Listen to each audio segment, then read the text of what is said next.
want you to come and go somewhere with me. We're going to a house on the side of a hill. And there are gray cement stairs that lead up to it and then past it to the top of the hill to a dim street. It's winter. It's cold. Inside the house, there's 7 children and a single woman. It's quiet, though. It's 9 p.m. on a Sunday night, so most of the children are preparing for bed. Still, the eldest boy, he's standing in front of a computer. His father has traveled to America for business, and they're Skyping like they normally do. And his stepmother is standing next to him, watching anxiously. Their voices start to rise a little bit, and there's an argument ensuing. And suddenly the stepmother grabs the boy by the throat. She's choking him. Her eyes are wild with anger. Spit is flying from her mouth. The boy's head is just rocking back and forth wildly. But the boy raises his arms up and out. He's showing his father on the screen, I'm not retaliating. Right then, a little girl of about 3 years old, she stumbles onto the scene and she's crying. Over there in the doorway, 2 other young girls are watching and they're crying. And on the screen, the father is screaming now. He's saying, go to your mother. Go to your mother's place. And somehow this breaks the boy's thought and he breaks free. He shoves his sister, the little one, towards her other sisters.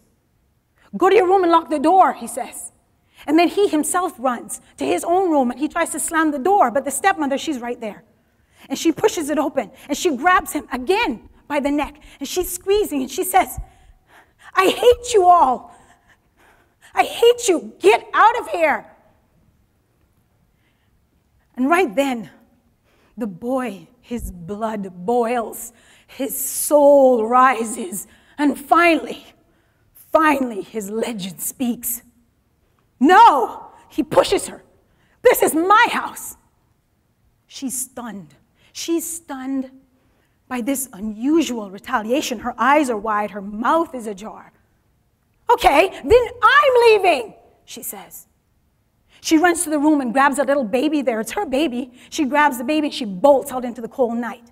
And as her feet echo down those stairs outside, the boy rushes to his siblings. We have to do it now. Let's go. His sisters start grabbing things and shoving them in backpacks. No, there's no time for that. But the eldest girl, she hesitates. You see, before tonight, she was the target child. She used to be the one that was choked and slapped. But this is her defining moment. This is the moment that she will remember her greatness because she heard it whispered to her over and over. And now it rises somewhere in the back of her soul like a ghost rising in the darkness. Her legend awakens. No, she says, we're not leaving without the passports. So she runs into her stepmother's room. She empties drawer after drawer, nothing. She's listening to hear if she can hear her coming. Forget it, the boy said, she's coming. But there's one last drawer. And she empties it, and as she does, it's like slow motion, and 6 red passports fall to the floor. Smiling, she wipes the tears from her cheeks, and she scoops them up. So while that woman is plodding back up those stairs outside, 6 kids race up towards that light. Their backpacks are bobbing on their backs, and they look so odd with these little mismatched pajamas. And their hearts are pounding like meat hammers in their ears, but they flee. They don't know what will happen next, but it doesn't matter. Legends really do. They are bound to act with incredible faith and unwavering courage. Many people think that legends are born, that they have some inner characteristic that no one else has. I don't believe that. I believe it's so much simpler. I believe that everyone is capable of greatness, and we simply have to be reminded of it. And you're wondering what those kids have to do with it? They were reminded of their greatness, of the possibility of themselves since birth. You see, once upon a time, they lived in a happy house with a happy woman, and she'd call them into this fairy tale nursery, and she'd say, you can do anything. So what will you do to change the world? And every night, they'd have a different goal. You know, they'd say, Mommy, we're going to save the bears, Mommy. Yeah. And she did many things to remind them of their greatness. Once, she bought a pink picture frame, and she framed the quote from Mary Oliver, and it said, "What is it you plan to do with your one wild, precious life?" So the seeds of greatness were planted within them, and they blossomed that night when they fled. That was the night my children fled. And when they burst into my apartment that night, I thought about the 2 years that we had endured. Because instead of my divorce, instead of that releasing us from this abusive marriage, a new nightmare was spawned. My ex-husband took them to Jordan. Before the custody was formally decided, he took them. He forbade them from emailing me, from talking to me. Once a week only, I got to speak to them. They couldn't see my picture. And I was just horrified. I couldn't believe it. How can you just do that? And how can 4 governments not help me get these children back? Well, I refused to give up, and I started a campaign. And 2 things resulted from that campaign. I found my children, and somehow the father agreed that if I came to Jordan, he would allow them to visit with me on the weekends, and that's all I wanted. So I flew to Jordan, and I had $1,600 US, and I flew there, and I got these apartments. I made sure the kids never told anyone where the apartments were, but I was always close by to them. And I endured, let me tell you, I endured. I endured hunger, and I endured cold, but I was going to be close to them. So that's how we got from that fairy tale nursery to them standing in my doorway with my son with these red marks on his neck. And at that moment, I knew more than anything in my life, everything had been preparing me for that moment. And I told them, "You're not going back." I went to the phone, I called my family here in Cayman Islands. I said, "I have the kids, I have the passports, and I'm going to get us out of Jordan." And they were like, "Yeah, right." They said, "What about, the checkpoints, and what about the men with the guns, and what if you get caught, you're going to go to jail?" I hung up. I needed to think, so I started washing dishes. Yeah, it helped. I started thinking, can I hire a driver? We can drive to Lebanon, or what can I do? But I know that was too much risk and too much time was involved. We had to get out quickly. We had to fly. So I called a close friend of mine in Saudi, and I told her I have the kids, I have the passports, and I need to get out of Jordan. And 2 minutes later, there were 7 tickets in my inbox. But our escape was far from over. You see, there was a catch. There's always a catch. And the catch was that there wasn't another flight to the UK for 3 days. So for 3 days, we had to pretend that everything was normal. We had to pretend that I was just keeping the children, till the stepmother calmed down.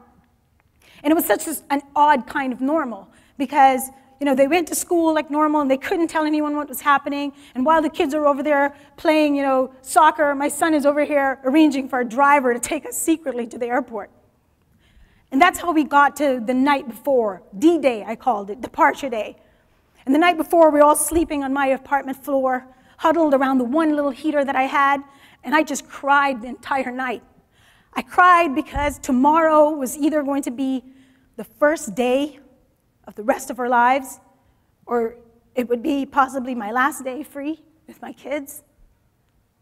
And departure day arrives, and we're waiting for this driver, and he doesn't show up. So while we're standing there trying to decide what to do, the phone is ringing, and I'm pretty sure that if you're trying to escape a Middle Eastern country, you're not supposed to answer the phone. So I told my son, I said, "Don't answer that phone. Just don't answer that phone." And miraculously, right then, the driver comes. But that drive to the airport, I swear, it was the longest 45 minutes of my entire life. And we get to the first checkpoint. And just like my family said, there are the men with the guns, and they come out with the little mirrors, they're going to check under the taxi for bombs. And they bring out the dogs. And I wasn't worried about bombs. I was worried about the dogs. I kept thinking, what do they smell the most? Do they smell the fear, or do they smell the hope? Anyway, we got past that checkpoint, and we go inside the airport, and we're stopped 3 more times. Once, the immigration officer actually joked with the kids. They took me aside, and he said, "We're taking your mommy." And my littlest girl, she started to cry, but they still didn't reveal anything. And thank goodness, because as it turned out, I just had to pay a departure tax. But even as I was sitting on that plane, I kept half expecting them to call my name, over that loudspeaker. I kept expecting to see the police storm the plane, and all of us, we were just there willing them to close that door. And even when we arrived in UK, you'd think that I'd have some huge sigh of relief. There was just exhaustion. I settled the kids in one area because we were going to have to spend the night in the airport in UK. And I called my sister.